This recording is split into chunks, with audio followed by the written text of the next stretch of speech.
Ready? I was born ready. You know that. How about me? Yeah. I do.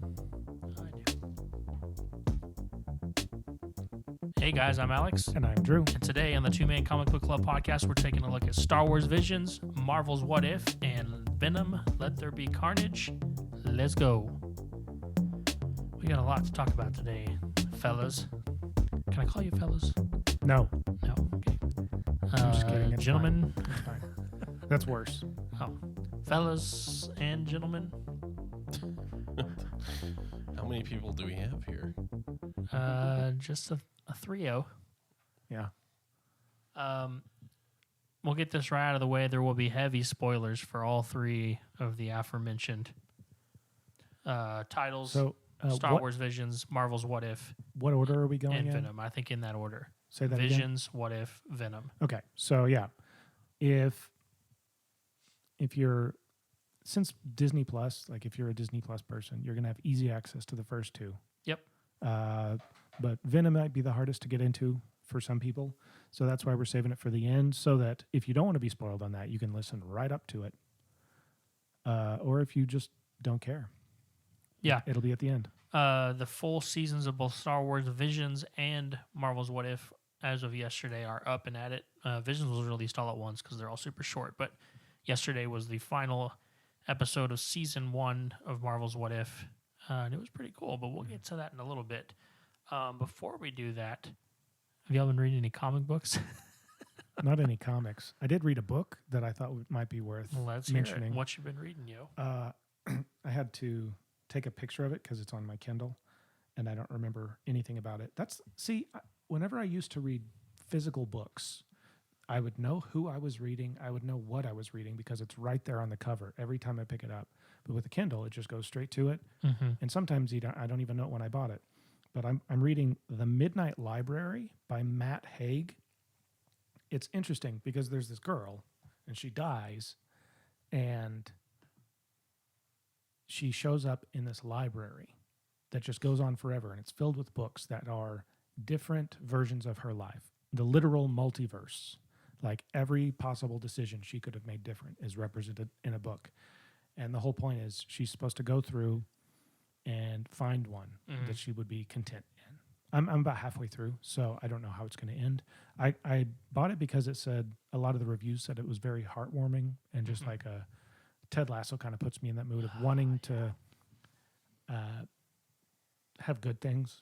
So I keep waiting for the ending to be like that. But it's interesting because like they literally talk about multiverse and the quantum mechanics and stuff like that. So I thought it was relevant, especially considering we're talking what if. But yeah, like she might in one be out of work, in another one a rock star, in another one a glaciologist. You know, all these crazy things. It's just it's good. I'm enjoying it. So if that sounds interesting to you, it's available on Kindle. That's The Midnight Library by Matt Haig, Haig. Yeah. What about you? I've read a bunch of comic books because I'm a good boy.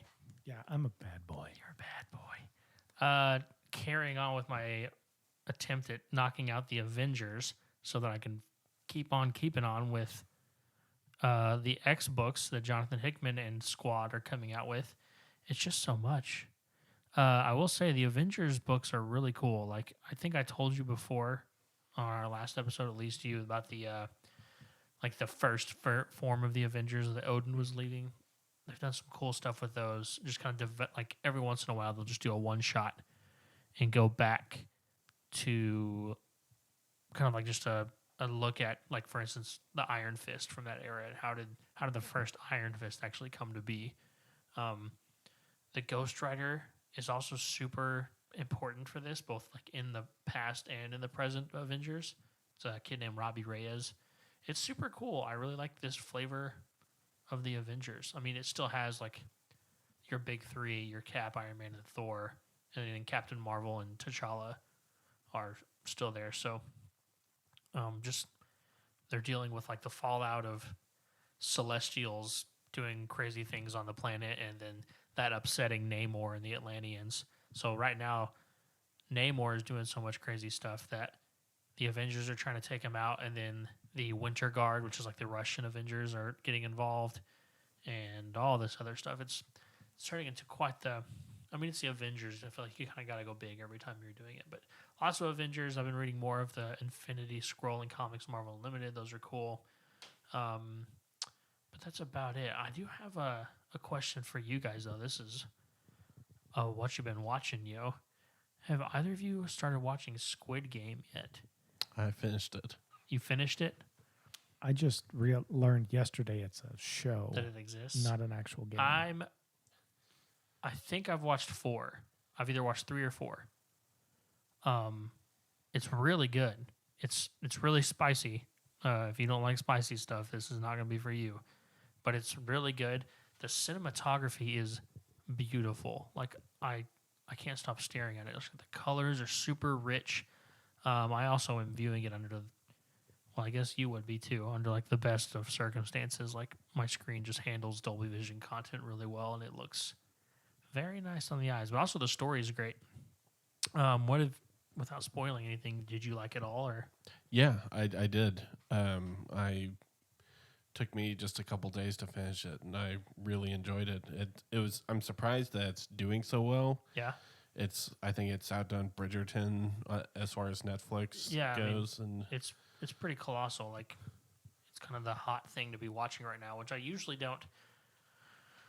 Not necessarily unsubscribe to that sort of thing, but I'm definitely not like at the front of the line to watch all the newest stuff that's coming out. And I just happened to click on one just to see, and I loved it. I don't think I've opened Netflix in like 3 weeks because I've only been watching The Big Bang Theory on HBO Max because I've never had it, and there's like 3 or 4 seasons I never watched, so I'm finishing it.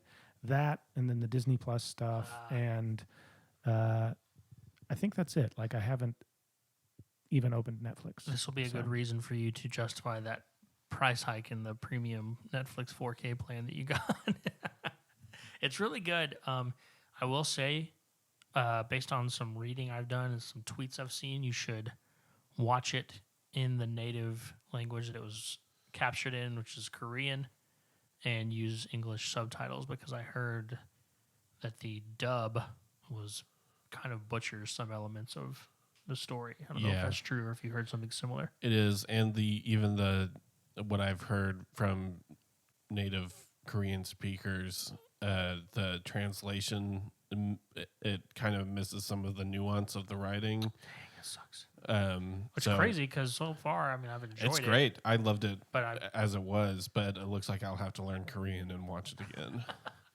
Well, Kamsahamnida. What does that mean? Thank you.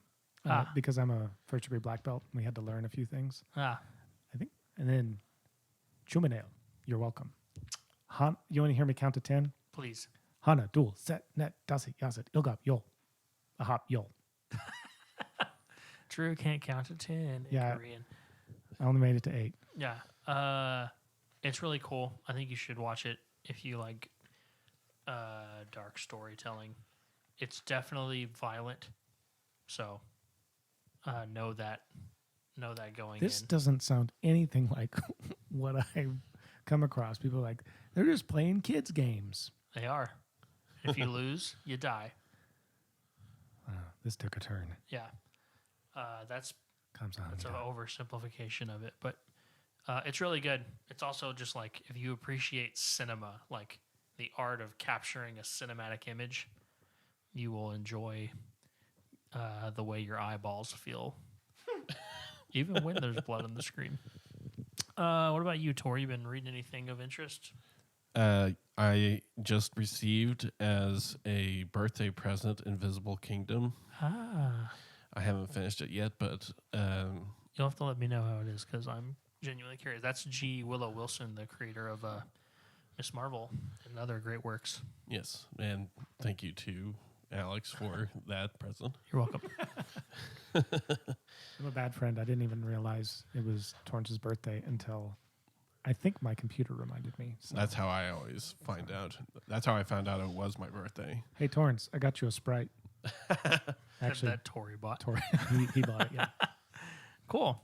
Any other what you've been readings or watchings or things of interest? There's no. Let's see. There's some stuff I want to see that's come out. No Time to Die is out in theaters. Really want to go see that. Dune's Oh yeah. out. Oh, Is it out? I I don't know if it's out, but It's soon. If I not, it's soon. I think it was like maybe next week. Foundation. Have you guys watched any of that? I haven't. Have you That's ever read Apple Foundation? TV. no. Okay, I've almost read it a few times. It's Isaac Asimov, right? Yeah. And for whatever reason, I just never did. And then I found out there was a TV show coming out. I haven't watched it yet. I thought about it, but I'm kind of like, yeah, let's just finish Big Bang Theory so I don't have to think about it anymore. And Ted Lasso tomorrow. Mm-hmm. And then I'll check out Foundation. I'm curious. It just from the graphics, that you see on the thing, it looks pretty epic. So I'm excited. I've never read any Isaac Asimov, but I know it's like gold standard for some people. So Especially like sci-fi stuff. yeah. So I'm excited for it. It looks great. But I can't say. Yeah, I know in theaters those are the two big ones. I want to see No Time to Die. Daniel Craig is my James Bond for sure. Who's yours? Lazenby, George Lazenby. Mine. I'm just kidding. I've always been a Roger Moore guy. There's a big asterisk on yours though. I've never seen You've never seen Daniel Craig as James Bond. So maybe that would change things. So yeah, you should. Just watch the first one. Like you'll know right away if that's your flavor of stuff. Casino Royale is one of my favorite movies. It's super cool. Which one was George Lazenby in? I think he only did one. That sounds right. And I can't remember which one it was. Me either. Okay. That name has always stuck out to me, and he doesn't look like a Bond to me. Yeah. And then Dune, I'm looking forward to seeing that one as well. I think I need to read the book because I haven't seen it. But it just, again, it looks super cinematic. Dennis, is it Villeneuve? Is that how you say his last name? The director. He also did Arrival and Blade Runner 2049 and a bunch of other awesome, super fun to look at films. I like film, cinematography, long walks on the beach, pina coladas. And your wife. And my wife. Good save. My wife. My wife this. My wife that. My wife has an inner ear infection. What is that off of? Seinfeld. That's right. I have a lot of... My wife would be upset that I didn't know that. Apparently Seinfeld is now on Netflix. Yeah. I guess I did click into Netflix and I saw Squid Game and I saw Seinfeld and I was like, I don't want to watch any of this right now. So it's dangerous when things like that become available on streaming services. There's so much new content. You get in trouble quick if you start going back and reminiscing and being all nostalgic. And they also do the thing that they ruined The Simpsons. The aspect ratio, right? Yeah, the aspect ratio is messed up. It's not the original format. Yeah. So the reason that's a big deal, if you didn't know, this happened in The Simpsons. Sometimes there are jokes or gags on the outer edges of a frame that's in 4:3 for older style TVs. And if you crop in, you're cutting off the top and the bottom of that frame. So there was I think the popular Simpsons one was they were in a beer factory and they had 3 different versions of beer and they were like walking through showing people how they were made. And it showed this like elaborate system of the beer funneling from all these different things. And then it was all just one type of beer going out 3 different funnels into the thing. And they were calling it something different. And it was just chopped off. So you never saw that. The gag was gone. I think I haven't seen the instance of what happens in Seinfeld, but I can see how you're losing some of that stuff if you change the original aspect ratio. Anything else? Or we're going to jump into Star Wars Visions. Star Wars Visions is what happens when Lucasfilm hands the keys to the Star Wars toy bin to the top, well, I don't know if they're the top, but 7 major anime studios and says, make whatever you want to make. It doesn't have to be canon. You can do whatever you want. And it's released on Disney Plus. They're all relatively short. The longest one is 22 minutes long. Most of them are in the 13 to 15 minute range. And I, overall, really liked them a lot. Hey, me too. You've seen all of them? Yes. Sorry, I just hit my mic. I've seen all of them. How many have you seen? Just the duel. Oh my god. I know. Lucky for you, I think that's the best one. Yeah, As far as they sure picked a good one to start with. I think that was on purpose. Yeah. They were like, let's, if you give them one that in the beginning, they're going to be fishing for more like that. There are like 3 of them that I think are above the rest, and then the rest of them are good, cool, little. I mean, what they did really well is they just told very concise, effective short stories. All of them are one-offs. They're not connected to each other at all, other than the fact that they're Star Wars. But I mean, they don't have some sort of through line or theme or even style. Most of them are stylistically pretty different from each other. So let's start with The Duel, because I think even if Tori finished it, that'd probably be his favorite one. Was it yours? I don't know. I tried to think about it. Do you want me to just say my favorite 3? Yeah, let's hear it. The Duel is definitely in the top 3. Mm-hmm. I don't know that I have a favorite, but I liked The Duel, The Elder, and The Ninth Jedi. Yeah. So Those are more or less mine as well. yeah, and I'm thinking maybe the very last one is up there. It finished stronger than it started. Yeah, and I had a question for you about that one, but we Mhm. can get to that in a second. The other ones were good. I just they were more fun, you Yeah. know, or like the one with T Obi-Wan. You know, that one took a while. It Kind of Pinocchio-esque. I warmed up to it, Yeah. but like I had a hard time even concentrating on the beginning of it because it was such a departure from all the other ones Yeah. that just felt more like, all right, this isn't for kids. This is like a legit story. Whereas Right. T Obi-Wan totally felt like it was just for kids. Right. You're talking Until about the Yes. the robot kid Yeah. who wants to be a Jedi. Mhm. He's a robot boy. I like that one a lot. That was cool. Let's just start with The Duel. I legitimately think, and I've said this to both of you at one point, I think that The Duel is going to win. Would that be an Oscar or an Emmy? Emmys for TV. Right. I should know if Disney Plus. I guess it's a show more than a movie. So yeah, I think it'll win an Emmy for something. If not storytelling, like a short form. I don't know if Kobe Bryant can win an Emmy for a I Love Basketball short cartoon. I feel like this for sure. I see no way that it's not nominated.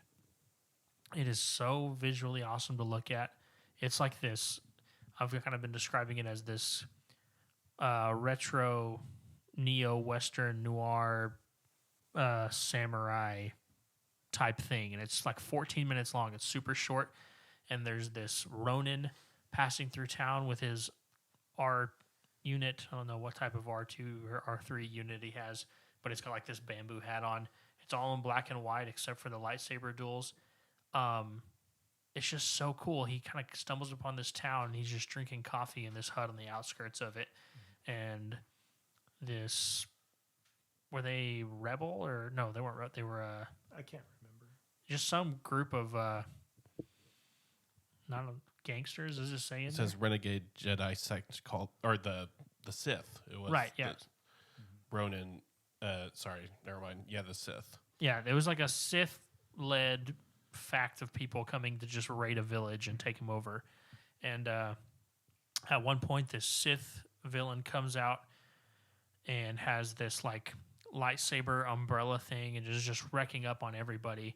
And this Ronin, who is obviously kind of our hero of this thing, comes out to confront her. He has no business in this town, and I think it was it a she? They didn't really say the Sith. I think it was. I think it was so. a she. I'm assuming maybe that's wrong. She was like, she could tell something was different about him, and she did the cool thing where she took out her saber and like tried to attack him, and he caught it with the Force in his hand, which is like this cool trope that we've seen in kung fu films before, the classic catching the samurai sword. But doing that with the Force and a lightsaber was awesome. And she was like, a Jedi. I haven't killed a Jedi in so long, and all this stuff. And then he puts his hand on his saber to pull it out, which is sheathed, which is really cool because it's, again, samurai-esque. And pulls it out to block her, and his saber is red. And he says something to the effect of, like, unfortunately, I am no Jedi. And crazy awesome duel, lots of cool effects. He ends up doing some, I don't know how you describe it. He pushes a button, like, to get his R unit to come and like fire all these missiles and kind of save him in the end. And then also the trope, is this kind of a Western trope they used before? Like once this tea kettle is whistling, or I need this R2 unit fixed by the time of that.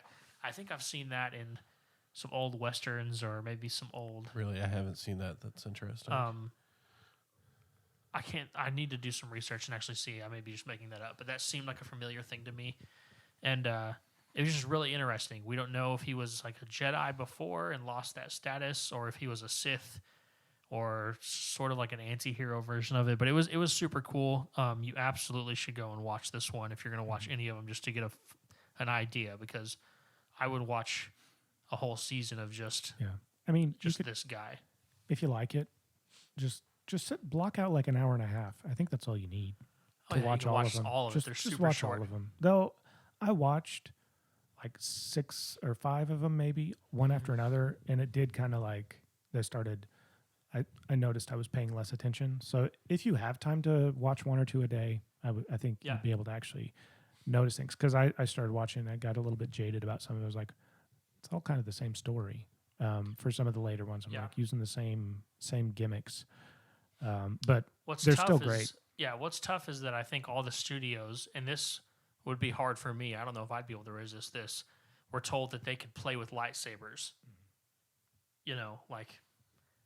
Are you really going to pass up when Lucasfilm says, here, do whatever you want? Because it definitely becomes like, especially like the second half of the block, it's just like, oh, okay, it's another lightsaber story. Okay, it's another lightsaber Jedi story. It's another But Jedi. they all end up taking them in different directions. So just look past that. Yeah, I will say, episode 2 was probably my least favorite. That was the one with Joseph Gordon-Levitt. By the way, Tori will list some of these in a second. There's pretty impressive voice acting cast on a lot of these. I know. What were some that you said earlier?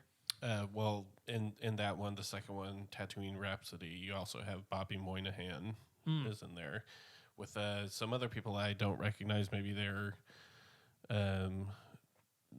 well-known. Shelby Young, Mark Thompson. These are the American actors, right? Or English actors, right? Because they did 2 different sets of voice casts for these. Lots of cool voice actors. Do you want to talk about the one thing we noticed in the duel while we're kind of on the subject of voice actors? Go ahead.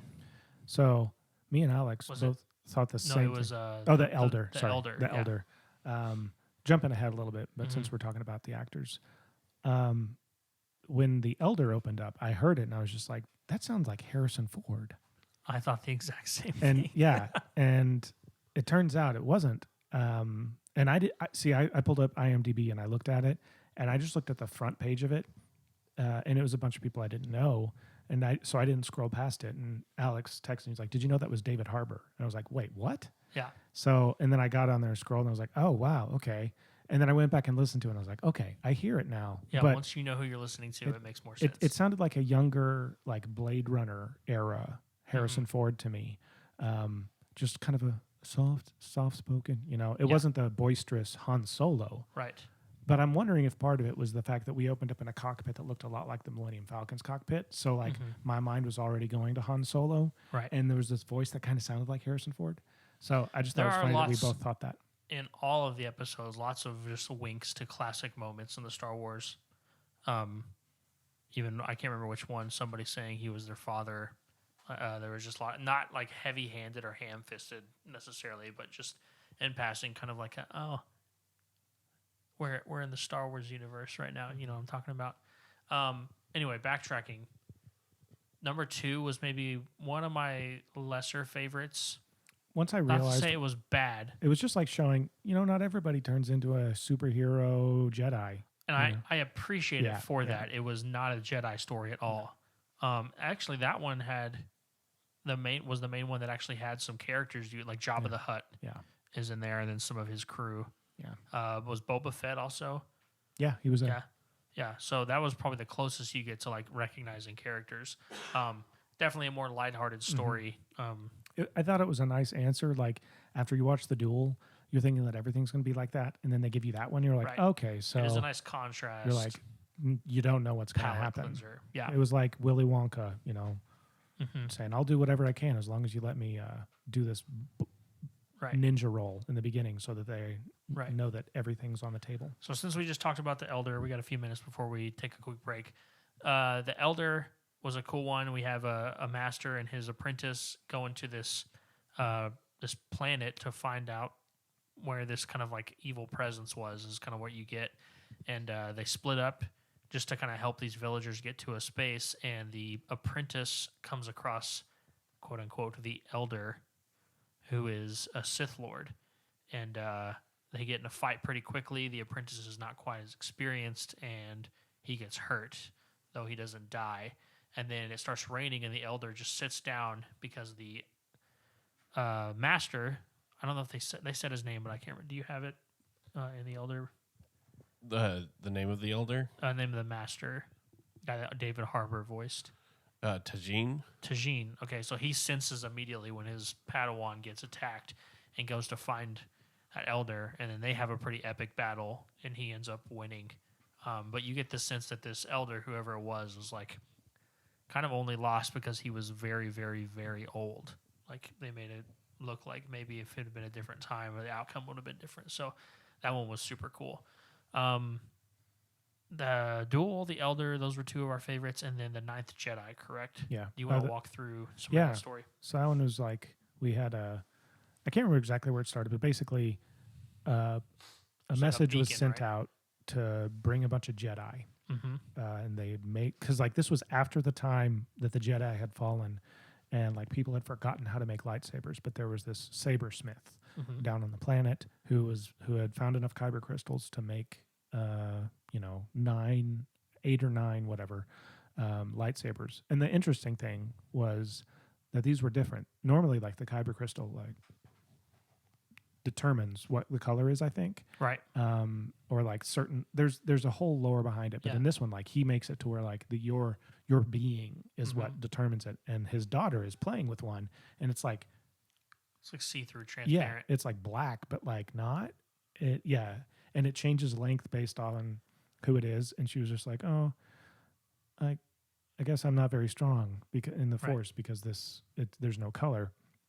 But so anyway, they get attacked, and he's like, you got to go take these to Margrave. I think that was his name.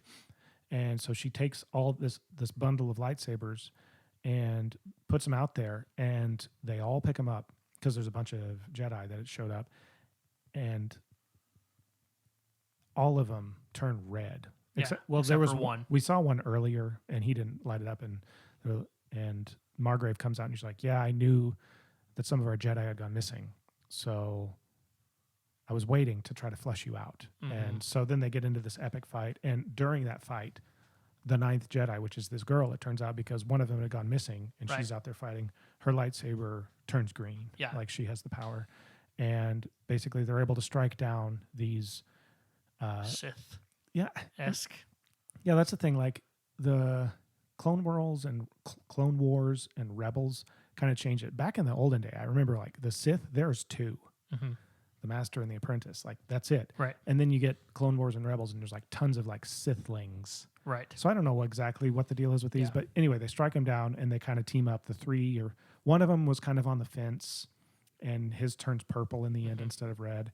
And they go together, and they're like, well, let's go find more. So, I mean, it was really neat just to kind of see the evolution of the girl from like, I'm not very good at this, to like kicking butt in these fights. Yeah, so it was a cool episode. It was just, I felt like we saw a bunch of different like landscapes and everything. Mm-hmm. It felt like Star Wars compacted into 12 minutes or whatever it was to me. Right. So I think that one was, I really liked it.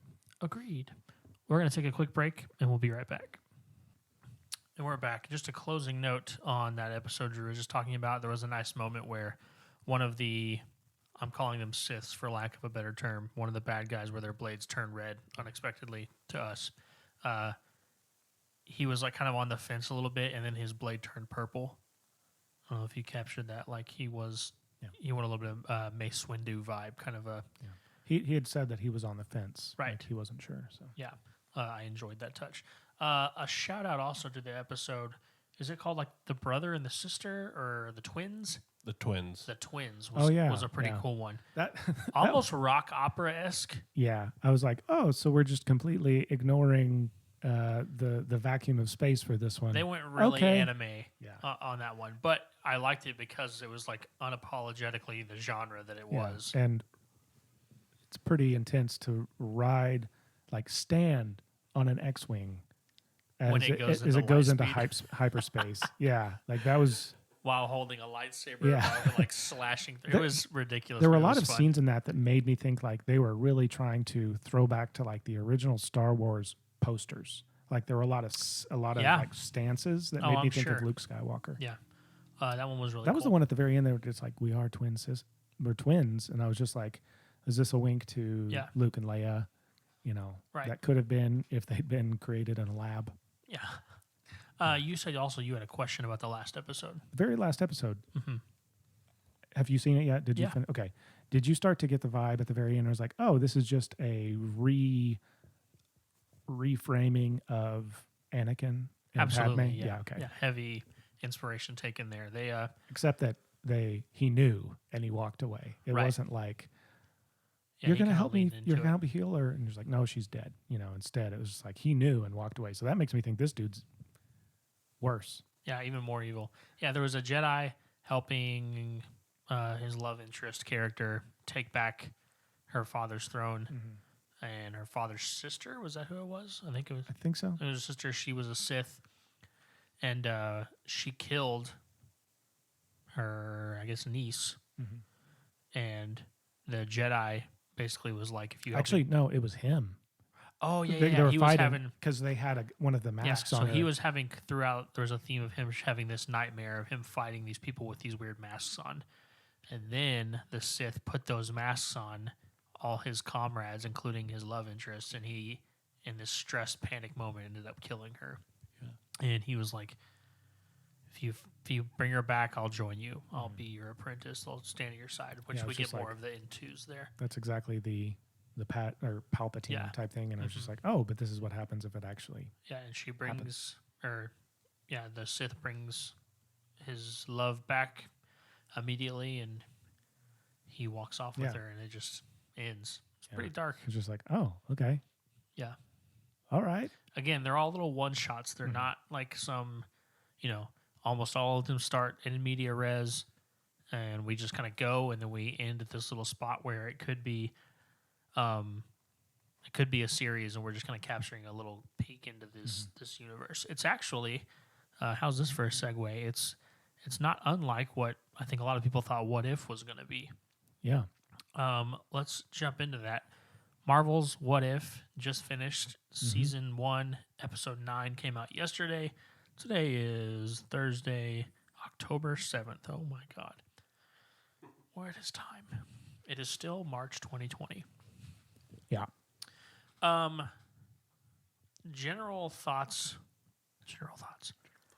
on this series. So it finished really strong for me. Yeah. And also unexpectedly for me. Yeah.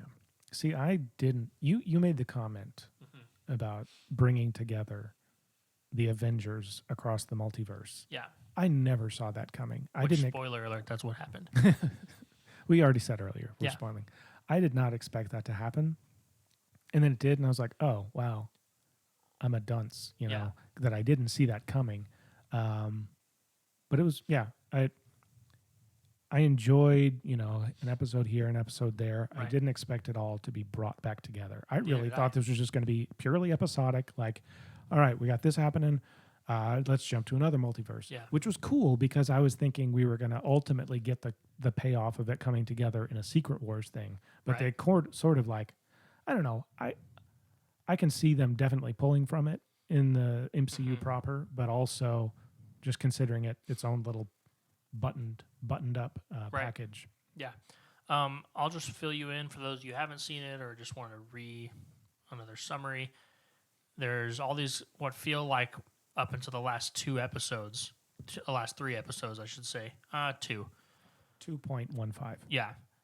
All these kind of one shots, they feel like true comic book one shots. Like here's just a self-contained thing. Some of them better than others. And then we get to 7, which is Party Thor. And it's kind of like probably the silliest episode by far. Yeah. But it actually works in the context of everything as a nice palate cleanser for how dark the next two get. So at the very end of Party Thor, which is essentially Thor lands in Las Vegas and is partying so hard that it's becoming an issue, and Carol Danvers, aka Captain Marvel, comes down to get rid of him. And there's kind of a come to peace, or Loki gets involved. I don't know. It's a whole thing. There's some nice moments in that, other than just the comedic relief. Is we get to see how powerful Carol Danvers is, because I feel like even though we've seen some of that in Endgame, like there's still like, no, seriously, Carol Danvers is Earth's mightiest hero. Like she's the best that Earth has to offer. At the very end of that, though, this was it like a reality or something? He warps in this Ultron who has Infinity Stones in his chest, and then his face of his robotic head like lifts up and it's Vision underneath it. So this is like we got a little bit of like, oh, what if Ultron actually got a hold of Vision like he was trying to in Age of Ultron, and then got a hold of the Infinity Stones, and it just ends. And we were like, for that episode, self-contained, it just felt like very quickly they turned the dial up to 12 in the last 30 seconds. Yeah. It was like Party Thor, Party Thor, Party Thor. Oh, what if Ultron came here and he had Vision and the Infinity Stones? Credits. Yeah. Super quick. But then they actually play off of that in episode 8. So we see... What if Ultron won? What if Ultron won? And it was so good. Probably... So good. I can't tell if that one or the Doctor Strange one was my favorite. Maybe the Doctor Strange one. Like the Doctor Strange hit me because it was like, it was a movie wrapped into 30 minutes. Yeah. And I loved it because I was taking it as a one-off. Sure. And that's it. Mm-hmm. The Ultron, like I knew it was coming from something, and I was just like, we have to keep going with this. So I think I hold them both on the top, but for different reasons. Yeah, they're different for sure. The Doctor Strange one ended, and he lost, which it kind of had Infinity War vibes. Yeah. He didn't get what he was trying to do. He was trying to keep using the Time Stone to go back to a different time or a different reality where he either didn't lose his hands or he didn't lose Rebecca, and he started doing like the darkest of the arts and the black magic and all this stuff, and he ended up in this little pocket dimension by himself because he ended up destroying everything, and it just kind of ends. We've had little winks all the way through it of the Watcher kind of like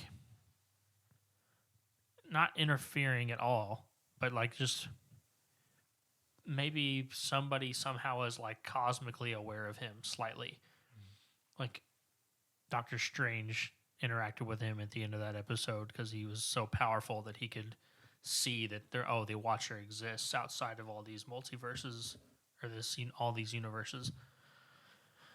And then in the Ultron episode, long story short, he conquers everything. He conquers all these planets. He's just all powerful. He's way worse than... He actually kills Thanos very quickly in this episode. And he's just like sitting there in space. He's conquered everything. He's fulfilled his purpose as he thinks. And he's sitting there. And the Watcher's narrating all this. And then Ultron becomes aware that the Watcher's narrating him. And with the power of the Infinity Stones, breaks out of the universe, out of the multiverse, time travel.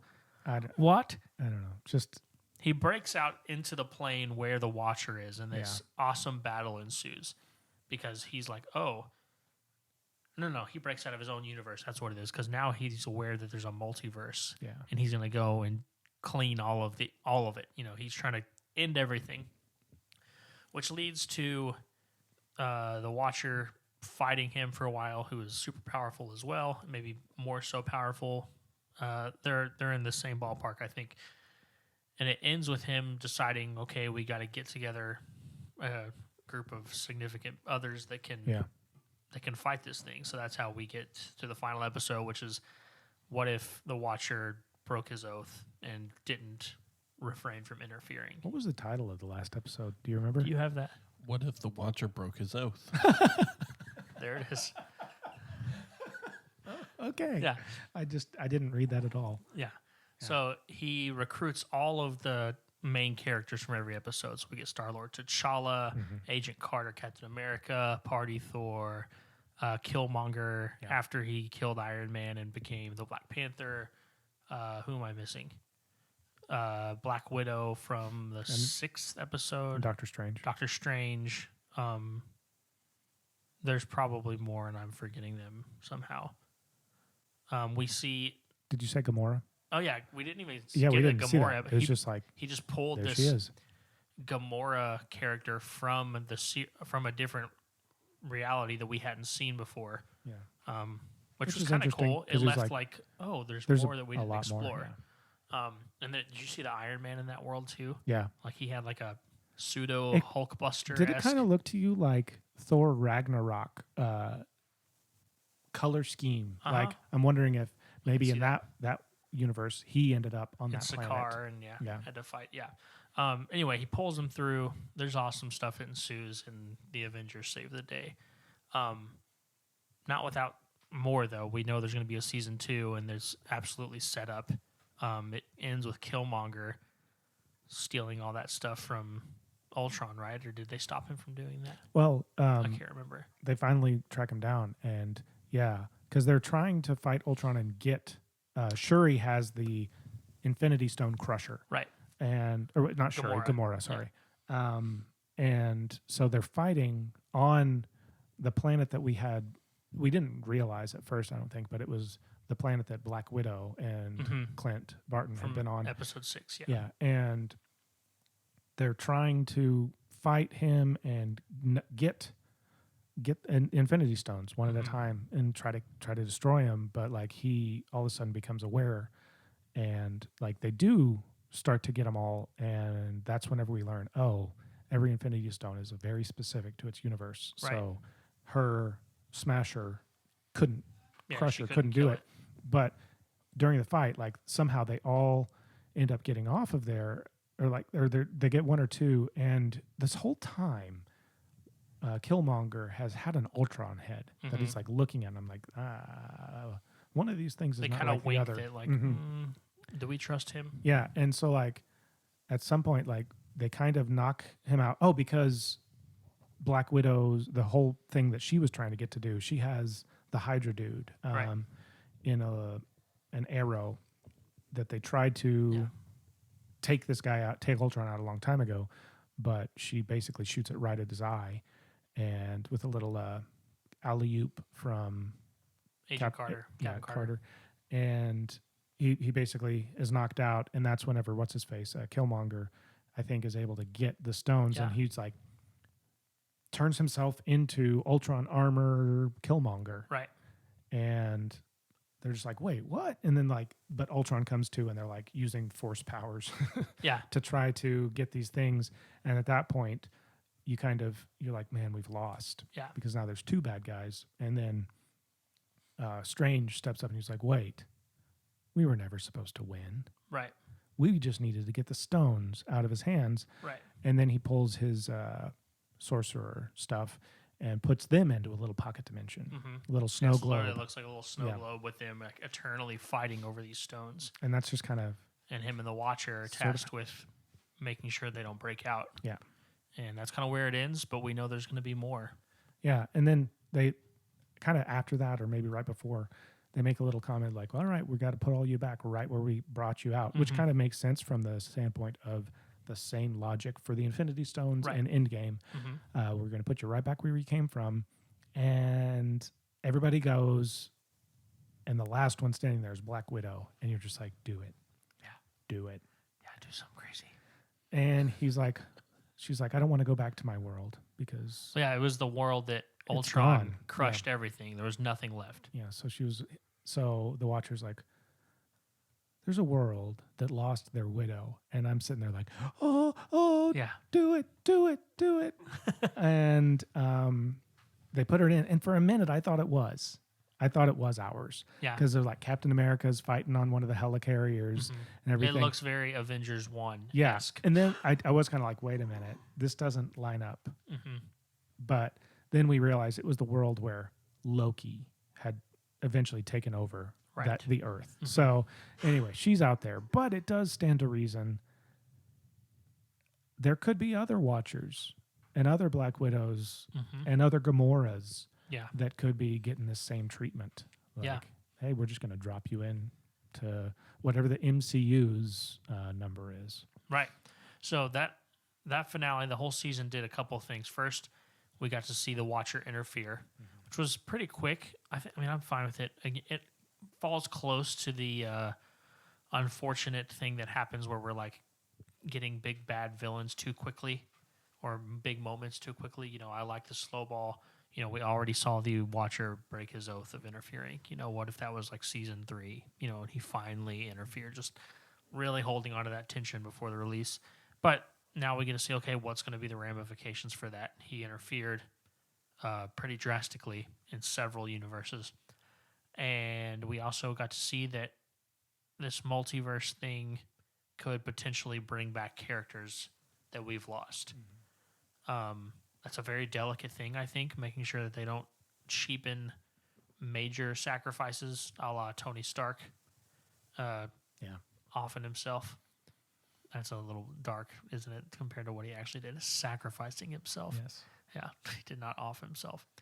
But yeah, super cool. I really liked it. The art style was cool.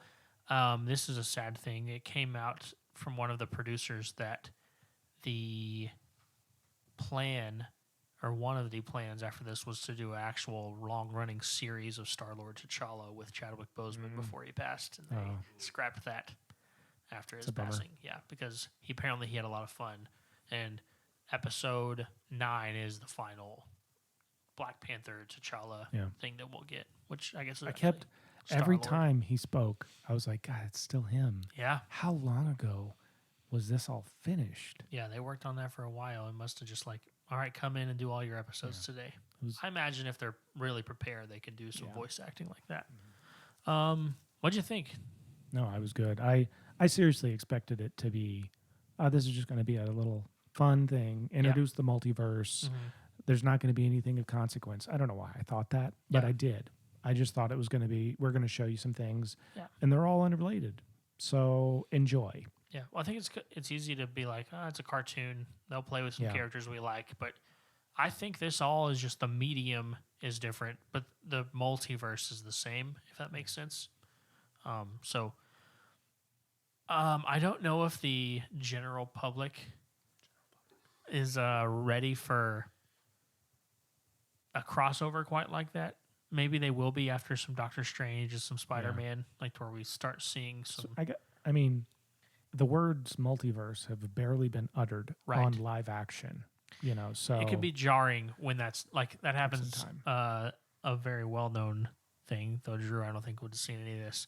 SpongeBob would go back and forth from animated to not live action, but like suddenly he would be an actual sponge laying on a beach somewhere, and somebody would pick him up and interact with him, and they'd still be talking, but it would be like animation to some dude with a camera. It was just like, it was funny and like kind of, but it can be jarring in the context of where the MCU, we're taking this serious, you know, versus like suddenly if something happens in Doctor Strange in the Multiverse of Madness where he slaps the Scarlet Witch through the multiverse, and one of the she goes through is where Ultron's taking over everything and she's temporarily animated. I think it'd be cool, but they just have to balance that to a certain extent to make sure that it lands on its feet, if that makes sense. I know you haven't seen quite all of it. Shout out to Tori for just letting us spoil all this for him in the name of the podcast. Of the ones you saw, did you enjoy it, or are you still going to try to knock them out? I'm still going to watch them. I have to say that I didn't watch any of them. Oh, my God. That is insane. Yeah, I know. I don't know why. I just had other things that I was watching, and you're just too busy. I'm really not. Oh. I've got time to do it. Yeah. Just knock one a night. Just knock it out. You'll be done next time we record. And then maybe since you already know where it's going, you can give us the insight after you've watched it for things that you caught that maybe we missed since we weren't looking. Yeah, I mean, we spoiled big picture stuff, but you definitely like we didn't like I go don't into feel the like plot. this. I don't feel like this is has been spoiled to the point where I don't feel like I need to watch it. Right. I feel like I would still enjoy it. Oh yeah, and there's a lot of context stuff, and really just like we didn't talk about what happens in the zombies episode or anything. Yeah, I saw like that on there, and I was really curious what Yeah. that was about. Yeah, there's that was one of the few that actually we had some Peter Parker, some Spider-Man. That's right. It was cool. I'm excited. There's going to be more. And I love that we still got to kind of play in the MCU world, but with a new medium. It just works. I'm curious to see more of these characters. How close are we to the next MCU drop? I believe Eternals. It's either Eternals or Hawkeye. One of those two. They're close to each other. Can you look that up? I'm hyped for both of those. I think Eternals is going to be another Guardians of the Galaxy type thing. Like people are going to fall in love with it because Guardians is still a favorite for a lot of people. Go ahead. I thought Eternals was coming out November 11th or something, 3rd. That's what 11th? I thought, but I don't see it on this list because the first thing it has that shows up is Spider-Man: No Way Home. Oh no, that's in December. Yeah. I think it's 11, and I think Hawkeye is the 3rd. Oh, you're right. You're right. Eternals is going to be the next one, November 5th, and then then Spider-Man. Where does Hawkeye come out? If you can find that, I can't remember. Well, also Hawkeye is from the trailer. I don't know if you've seen that or not. It's I still haven't watched that. It has some Christmassy vibes to it. Oh, okay. So I could see them making that a holiday release. It's going to be so cool. I mean, if you're an avid listener, you know that we're covering Hawkeye right now as well, or maybe just finished covering Hawkeye, depending on when you listen to this. And it will be a little bit different flavor than the Hawkeye you see in the comics, just because of the nature of how they developed him in the MCU.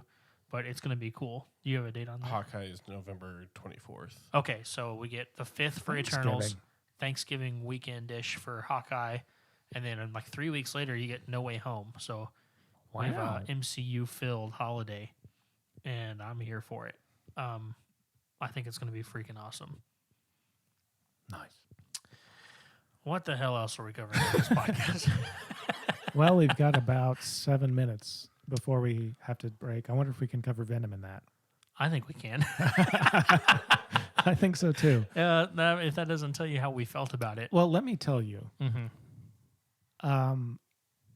My favorite part about going to watch Venom happened before and after the movie. Yeah. So if that tells you anything. The Ghostbusters trailer. Looks pretty dope. Yeah. I mean, I feel like I saw a trailer for that 13 years ago. You did. But anyway, I just got to see it again and I just got chills. And Dan Aykroyd answering that phone at the end, I was just like, yeah, that wasn't in the first one, I don't believe. No, it wasn't. And then Paul Rudd is just awesome, right? Like it's gonna be cool. Yeah, absolutely. I'm just excited for that. It looks cool. I mean, I enjoyed the one that they did not too long ago, but I'm really excited for this. I'm laughing because this is the Venom review.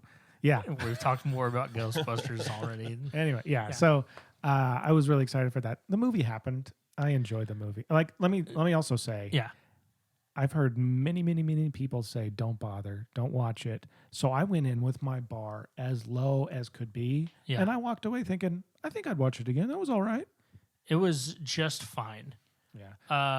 My wife said there were times when it was hard to watch because, like, when Carnage started doing his thing, it was just kind of grotesque to look at. Yeah. And like just some of the action. Yeah, Katie also doesn't like just the nature of Venom existing, like how he works. It's a little physically interesting, right? And he's Carnage is like to the nines. Sure. Yeah. Compared to that. Right. So. I would say, and tell me if you agree or disagree or in the ballpark, that this movie is maybe 5% better than the first Venom. I don't know.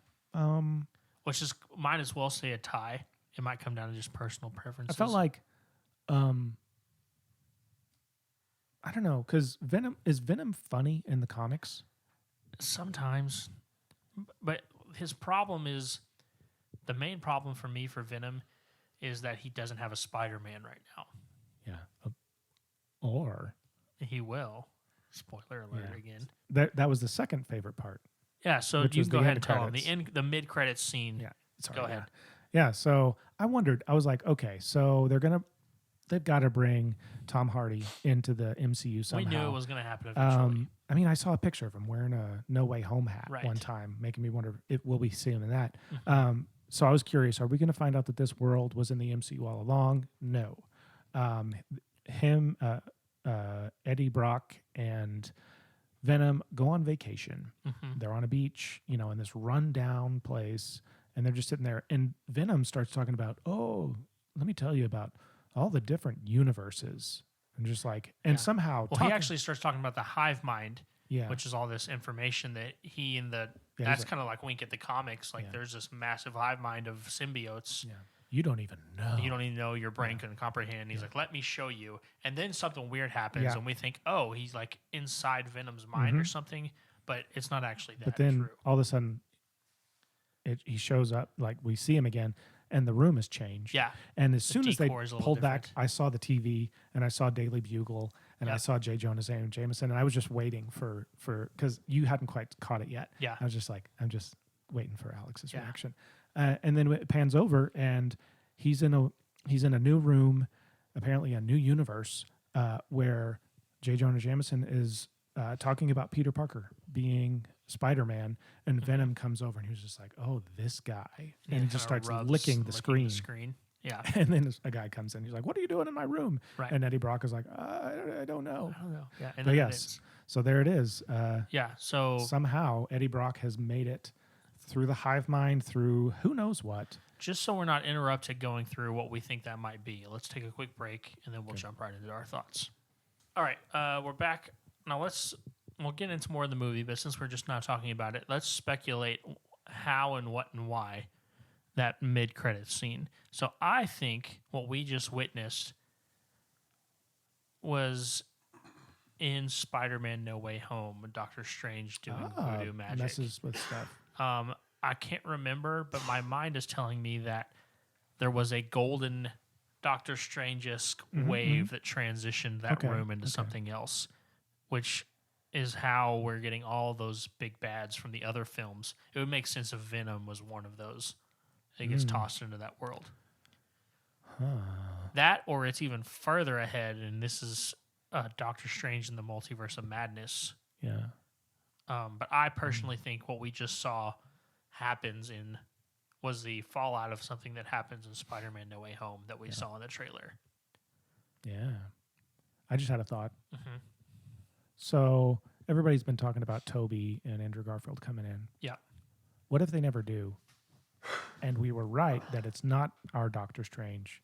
It's a different Doctor Strange or somebody acting as Doctor Strange. There's a rumor that it's a Scarlet Witch, but we'll see. Oh. Yeah. And they're just like, I've got to take out this Spider-Man. For some reason, he has it up against him, and he's just pulling villains from wherever. Mm-hmm. And that's how Venom and Doc Ock and Green Goblin. Yeah. Who knows who else. So here's one of the issues I have with it already. That mid-credits scene has Venom lusting after Spider-Man, kind of like, I want to eat this kid. I mean, not as forward as that, but it already had a feeling of adversary. Mm-hmm. But they've spent 2 movies now trying to make him a good guy. So I'm very curious to see how they play with that. Yeah. Venom has a way longer history of being a villain than he does a hero like he is right now. So I don't know. We'll just see what happens. That's going to be tricky to navigate. I hope they figure it out. I mean, if anybody's going to, it'll be figure it out. Kevin Feige and team. Yeah. But that's a tall order for me. Back on the movie. There are some good moments, and then there are a whole bunch of not ones. Yeah. Comedy moments. There's too much of it. There's too much of the comedy. Yeah. They played rom-com for too long. There were some moments that were genuinely funny, like laughter was invoked in my body Sonny and naturally. Cher. Sonny and Cher was funny. Even though we saw part of this in the trailer, Venom singing and cooking breakfast. I never saw the trailer, so. And there's just one subtle moment. They kind of like encapsulated. This was a nice touch. Well, how annoying it would be to just have a symbiote doing whatever it wanted nonstop to you. So Venom's making all this breakfast and singing and making an absolute mess. And Eddie's just sitting at this table and he looks completely defeated. And Venom like reaches down through all the hallways and then he goes down and grabs his mail. Yeah. And he holds it in front of Eddie, who's looking out the window. And then you just see Venom's tendrils slowly caress his face to look at his mail. And it surely made me laugh. It was funny. Like it was just invasive and it was a nice subtle touch. That stuff's funny to me. But then they had to go through this whole breakup scene when they finally get mad because, of course, they got to make Eddie lose his powers for a little bit. Mm-hmm. And, like, Venom's telling him to move out, and they move out of the house from each other, and then they got to destroy the bike. And then Venom has this random night in a nightclub where he feels normal because like, everybody else is dressed up, too. Looks like it's Dia de los Muertos or something. Yeah, it looks something like that. And he, like, has a speech that has, A, no reason to exist in the film, and B, no payoff at all. Maybe those are the same thing, 1A and 1B. But he has this moment where he like leaves after his little speech, which is insignificant. Like truly, it does not matter. Mm-hmm. And he's like, "Oh, I wish Eddie was here to see that," or something. It's just kind of like, what? That doesn't make any sense. And then the biggest ball drop on this whole film for me is they absolutely butchered and failed to make Carnage and Cletus Cassidy interesting like he is in the comics. The whole idea in the comics of Cletus Cassidy is basically what if the absolute worst type of person, a serial killer who has zero redeeming qualities, gets a hold of a symbiote. Mm-hmm. That's menacing, that's interesting, it's terrifying. And, you know, that works really well in a contrast against, like, something good, like a Spider-Man in the comics having to go against that. We don't get that at all. They spend half the movie trying to make Cletus Cassidy look like this tortured soul who was abused and beat up and had a rough childhood and misunderstood and is just trying to save the love of his life, who has also had a similar life. And it just doesn't work if you have any history with that character at all because it's... I don't have any history, so I mean, I still walked away like, Carnage was all right. Right. It's just also Woody Harrelson's a great actor. He would have made a great villain. Just they don't write to the strengths of that character. Like the final thing they're doing is like, as he's dying, he said he just wanted to be Eddie's friend. You know, like they're just trying to make you like a boo-hoo over this guy who's supposed to be pure evil. Now I understand. Also, that like some of the best villains are villains you can sympathize with, you understand or empathize. I don't know, you kind of get it a little bit, you know. But in my opinion, Carnage is not the one to try to do that with. Like sometimes it's okay for them to just be a villain, for them to just be bad, to have a true contrast of good versus evil. And they try to shoehorn complexity into Carnage. Also, there were just a lot of cheesy one-liners. I felt like they wasted Woody Harrelson. Now Carnage is gone. That's another iconic. I mean, maybe he's gone. I guess that's one that maybe would be easier to bring back than others. I mean, Venom did eat him. He ate him, right? He ate both the symbiote and Woody Harrelson's head. And then they had to use their could be done inside there. F-bomb. Yeah. At the very end. During the moment where they're trying to redeem Cletus Cassidy, because Venom, like, Cletus is like pleading, I just want to be your friend, and then Venom goes, F this guy, and then eats him. Mm-hmm. And it's like, oh, okay. And it was, here's what's unfortunate about it, is that it got a lot of laughs. Yeah. The room that we were in the IMAX, most people laughed. Well, they liked it. Let's be honest. The last two movies I've gone to you with, I have had very little enjoyment coming from the people around me. Like, people are so rude and loud now. Yeah. And like the wrong type of people are laughing. Like I could tell, like there's people that are like the whole time. And I'm just like, people need to get out more. Yeah. It's unfortunate because they're taking all these low hanging fruit jokes. Mm-hmm. Oh, let's talk about when he's like chasing things with Venom and he's hanging on to the side of the building, and then his ex-girlfriend calls. Mm-hmm. I saw this from 300 miles away. What are they going to say, right? The guy's hanging here. He's on a phone. So just hanging what out. What are you up to? Yeah. Oh, I'm just hanging out. Boo. Don't do that. That's low-hanging fruit. And then, of course, the whole audience. Low-hanging fruit? Yeah, low-hanging fruit. Yeah, that was a better joke than what was in the movie. It was just bad. Man, I'm liking this movie less. I'm talking about it. I need to stop. You have not seen this yet either. No. We're spoiling everything. Why do you hang out with us? You should still watch it. We talked about naming this this episode. We watched Venom, so you don't have to. Yeah, and that's still not out of the ballpark yet. We might still be swinging for that one. Any other thoughts? It could be so much more than it was. I mean, I enjoy the way that Tom Hardy and whoever is voicing the Venom. I think it's him. They just. Oh, I didn't know that. I think they work together. Mm-hmm. So maybe whenever they get under the auspice, I don't know if that's the right term, of Kevin Feige, maybe things will. Squad. I hope so. I love Tom Hardy. He's a great actor. It's just to me, I think it's just bad writing. They tried to make it really short, which didn't help this film. You got to like really have some pretty concise storytelling to have a 90-minute film and have it like make sense just in the context of everything. That's to their defense, they're being compared to the entirety of the MCU constantly, which is a very unfair bar, but it's the bar we're going to use nonetheless. Like that's where we're at. So I don't know what they're going to do. I hope they figure it out. I don't even have a hope for the direction of it because nobody knows what they're going to do in the MCU. But they have a lot of talent. They have a lot of money. They're just telling the wrong types of stories for me to really care. Any other thoughts? No. Nothing? Nada?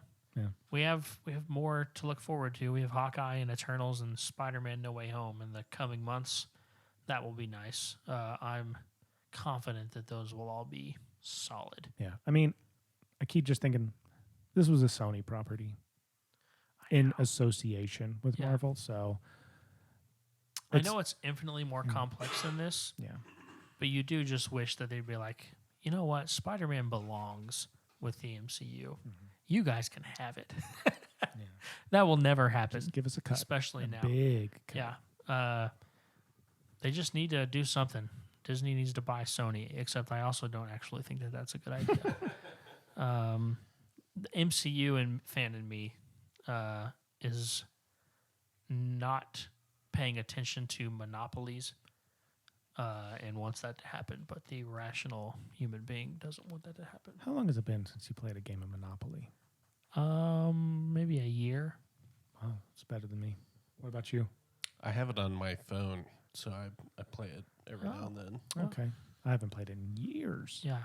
I have a love-hate relationship with that game. Maybe we should release a video to Monopoly. To Monopoly.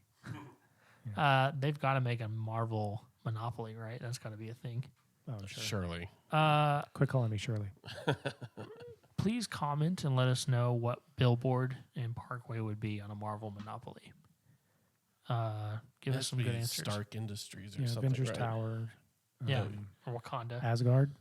Well, depending on when it's happening. Oh, yeah. Yeah, who knows? Or would it be like an Infinity Stone or an Infinity Gauntlet in Mjolnir? Yeah. I don't know. I don't know. I guess it needs to be places, right? Yeah. Yeah, not items. Yeah. Can't go to the Infinity Gauntlet. Or what was that really fancy place Guardians of the Galaxy went to? The gold. Oh. I feel like that would be one of the high ones. Yeah. Yeah. Speaking of, James Gunn said that the Christmas special, the Guardians of the Galaxy, is going to introduce a very iconic character. And my money is on Adam Warlock. Oh, okay. Also, second and third bets would be like Silver Surfer Yeah. or Galactus maybe, Yeah. which those are kind of a package deal. Yeah. And then like a Dark Horse, maybe we'll see some Doctor Doom. I'm so ready. We need Fantastic Four to happen. And I'm That'd be still fantastic. standing John Krasinski and his magnificent wife, Emily Blunt. Who has no desire. You know what? I bet she has a desire to get some of that MCU Disney money. Yeah. Who would say no to that? What movie do you hate? I bet Tom Cruise would say no. Tom Cruise is an idiot. I feel like he's like there's a bunch of people who are like so anti MCU That makes for the me filmmaking, sick. which is why I was surprised to see Angelina Jolie. There's Because some I've always directors considered that her are being just one of like- those. They go out of their way to talk bad about the MCU. Like, what's your problem, bro? Just let people like what they like. Yeah, you're just mad because you haven't been tapped to direct one of them yet and get a fat paycheck. If you're telling me if Martin Scorsese, wasn't he one of them? Yeah, I think so. Martin Scorsese, who makes some great films. I think he also got some other issues, if I remember right. Anyway, if somebody walked up to him and said, "Hey, we'll give you all the money and the left Mickey Mouse ear to make Howard the Duck v. Deadpool," which is like a silly Marvel movie. Yeah. You gonna tell him he's gonna say no? Get out of here! Get out of here! I don't think they would. How much money? I mean, I don't know. Money's a lot of money. Yeah. I would do it. I would make he any wouldn't- film for money. Gosh, he really wouldn't need money, though. I mean, that's what I don't understand. Like, so many of them have so much money already. I don't know. I truly, I mean, all jokes aside of the silliness, I am perplexed to why they keep going out of their way to be like, those aren't real movies. That's not real cinema. I think they're just jealous of the popularity versus their movies. Yeah, I mean, it's just, what these are, superhero films are the modern Westerns, right? Like, Westerns for a long time were like the films to go see. Just like in the mid-2000s, there was a massive surge of just comedies, right? Like, Will Ferrell was it. Like, you got Will Ferrell or Jack Black in your movie, it's going to do well. And now we're in superheroes. And then vampires. Well, vampires before the superheroes. Yeah, and then there was like the whole dystopian YA book Yeah. conversion. Like that's how it works. Now, I do think superheroes are going to be here for much longer than those were. They've already been around for what? Yeah. 13, 14, 15 years? Longer if you 2000? consider like Like if, Blade. Yeah. You know, that era. but the modern 2008 for Spider or but I mean like I'd say I go back to 2000 for X-Men. Spider-Man, X-Men, yeah. Yeah. Yeah. So I That's think when they're- things started getting serious and not just for sure. like, are you going to watch a superhero movie? Right. Yeah. Yeah. Cool. I don't have any other thoughts. Anything from you fellas? No. I see how I brought fellas back around. That's called bookending in the industry, Nice. the podcasting industry. All right. You know what? I kept telling myself yesterday that at the very front of the episode was when we were going to do all our social media plugs because I got a feeling that not everybody makes it to the end. But if you did make it to the end, it would be really helpful if you would leave a review on Apple Podcasts or anywhere else that you can leave reviews. Those go a long way to helping us spread our content. You can also follow us on our social media accounts. Drew, where are You those? can find us at 2-Man Comic Book with the number 2 on Twitter, 2-Man Comic Book Club on Facebook and Instagram. Give us a phone call. Tell us if you saw Venom, 662manfan8, or shoot us an email, 2mancomicbookclub@gmail.com, or better yet, interact with us directly by joining our Discord. Link in the show notes /description. I'm looking to see if we've had any reviews. I don't think we have. I checked the other day. While you're looking, I'll say you can also find me at Drew Morris Comp on Twitter, Drew Morris Composer. Elsewhere, go to my website, drewmorrismusic.com. Torrance, where can they find you? Nope. Ooh, a hard shutdown. You can Alex? find me at Alex Wayne Miller on all social media platforms. Wayne is WAYNE, just like Bruce Wayne. As always, I am Batman, which is kind of weird. Nobody's like, I keep saying that and nobody questions it. It's just, you just look like you belong, and you belong. All right, I'll take it. like and subscribe to our YouTube channel if you're watching us here. If you haven't seen one of the episodes on YouTube, go check it out. It's pretty cool, especially when we do the comic ones. We throw the panels up on there, a little more immersive. You can see the art that we're talking about.